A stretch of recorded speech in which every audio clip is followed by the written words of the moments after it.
Assalamualaikum, selamat pagi. Puhaba Syedara, hari ini kami kembali hadir menemani Anda dalam Berita Aceh. Bersama saya, Elzira Felicia. Sejumlah berita aktual dan menarik lainnya telah kami sajikan untuk Anda. Berikut 3 berita utama pada pagi hari ini.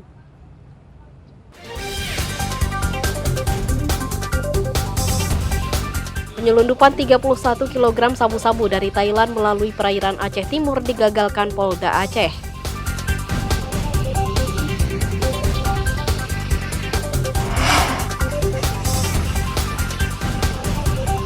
Ribuan ekor ikan bawal budidaya mati massal akibat kekurangan oksigen menyusul pemadaman listrik selama beberapa hari.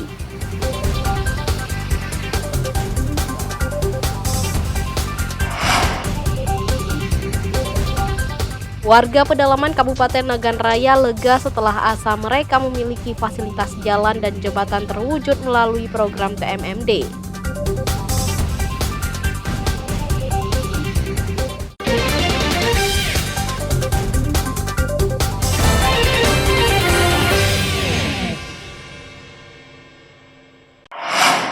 Hasil pengungkapan Direktur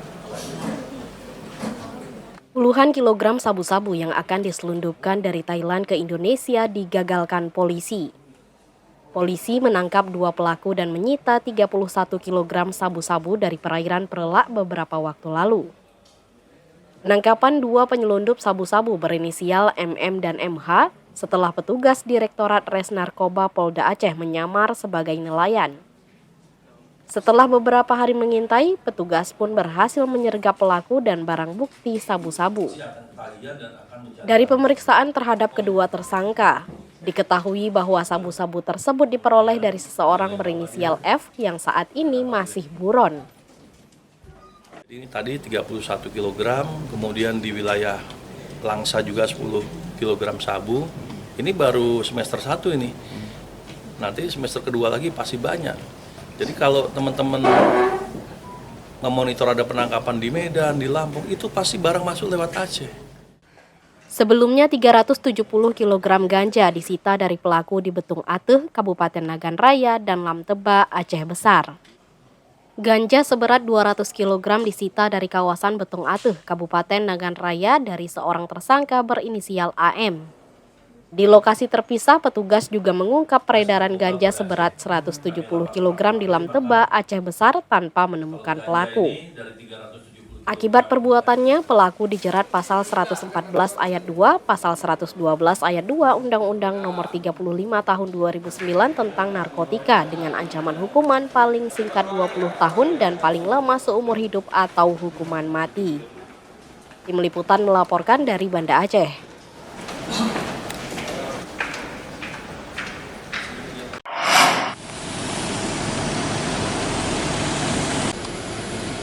Sebanyak 393 jemaah haji kloter 6 embarkasi Aceh diberangkatkan melalui Bandara Internasional Sultan Iskandar Muda Aceh Besar menuju Arab Saudi. Para tamu Allah ini berasal dari 4 kabupaten kota di Provinsi Aceh. Kondisi fisik sebagian jemaah yang lemah mengharuskan mereka menggunakan kursi roda. Petugas harus masuk ke kabin pesawat untuk memastikan tempat duduk jemaah aman. Dari 393 jemaah, 157 laki-laki dan 236 jemaah perempuan. Mereka berasal dari Kabupaten Aceh Besar, Pidi Jaya, Pidi, dan Kota Banda Aceh. Jemaah haji tertua dalam kloter 6 bernama Abu Bakar Mureh. Usia 96 tahun, asal Kabupaten Pidi Jaya yang merupakan jemaah tertua embarkasi Aceh musim haji tahun ini. Kloter 6 juga diisi jemaah termuda embarkasi Aceh bernama Muhammad Sauki berusia 18 tahun. Malam ini di kloter 6 ada 4 kabupaten kota bergabung. Yang pertama Pidi Jaya yang jumlah calon jamaahnya 204, kemudian Aceh Besar ada 31, kemudian ada Kabupaten Pidi 131 dan bergabung Kota Banda Aceh 3 orang.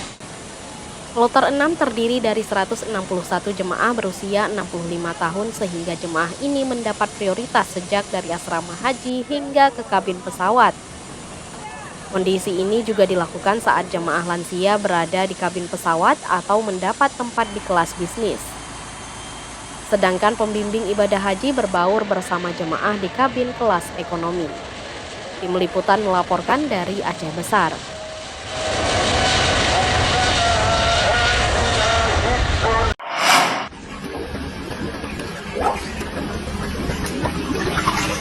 Ribuan ekor ikan bawal milik kelompok binaan Desa Geje Komplek, Kecamatan Bandaraya mati massal akibat pemadaman listrik.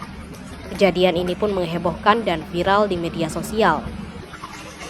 Ribuan ekor ikan bawal mati karena pasokan oksigen ke wadah bioflok terhenti akibat pemadaman listrik. Listrik yang padam cukup lama dan berlangsung lebih dari 2 hari mengakibatkan budidaya ikan bawal mati. Akibatnya usaha kelompok budidaya ikan bawal merugi hingga puluhan juta rupiah. Ikan yang mati tersebut terpaksa dikubur agar tidak membusuk dan mencemari lingkungan. Beberapa hari ini sering terjadi padam listrik oleh PLN Aceh.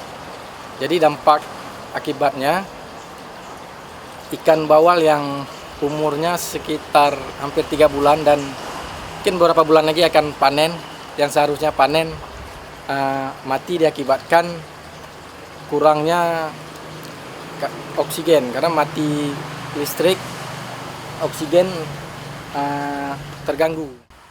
Kematian massal ikan bawal diperkirakan berlanjut, apalagi suplai arus listrik belum sepenuhnya normal.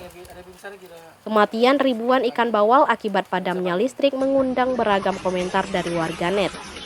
Di antaranya listrik padam, petani ikan bawal rugi puluhan juta rupiah di Banda Aceh.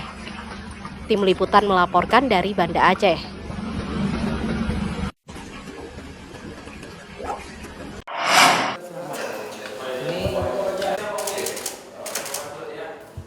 Tiga warga Myanmar divonis hukuman penjara 6 dan 8 tahun dalam kasus tindak pidana perdagangan orang (TPPO) yang digelar di Pengadilan Negeri Janto, Kabupaten Aceh Besar. Pada sidang putusan, Majelis Hakim memvonis Muhammad Amin nakhoda kapal 8 tahun penjara. Vonis ini lebih tinggi dari tuntutan jaksa penuntut umum yakni 7 tahun penjara. Sementara 2 rekan Muhammad Amin, Anisul Haqqu, asisten nakhoda, dan Habibul Bashar, penanggung jawab mesin kapal, masing-masing divonis 6 tahun penjara. Majelis Hakim menghukum terdakwa untuk membayar denda sebanyak 500 juta rupiah atau subsidiar hukuman penjara selama 3 bulan. Hakim menyatakan terdakwa terbukti melakukan tindak pidana penyelundupan manusia yang diatur pada pasal 120 ayat 1 Undang-Undang Nomor 6 Tahun 2011 tentang Keimigrasian junto pasal 55 ayat ke-1 KUHP. Pasca putusan vonis Majelis Hakim, kuasa hukum terdakwa Muzakir AR mengajukan banding. Itulah dalam pledoi kami meminta bebas, tapi putusan pengadilan, kita menghormati apa yang sudah dibilang majelis, upaya hukum kita akan lakukan. Ini kan ada upaya hukum lagi yang ada di Indonesia, akan kita lakukan banding atau kasasi nanti. Kalau dengan pledoi kita kemarin itu jelas kita minta bebas. Berarti kalau kita sudah minta bebas, itu pasti kami akan melakukan banding terhadap putusan pengadilan. Ketiga warga negara asing tersebut diseret ke pengadilan atas tindak menyelundupkan seratusan imigran Rohingya ke Aceh melalui perairan Aceh Besar. Para imigran tersebut saat ini masih berada di Aceh tanpa diketahui penempatannya. Tim Liputan melaporkan dari Aceh Besar.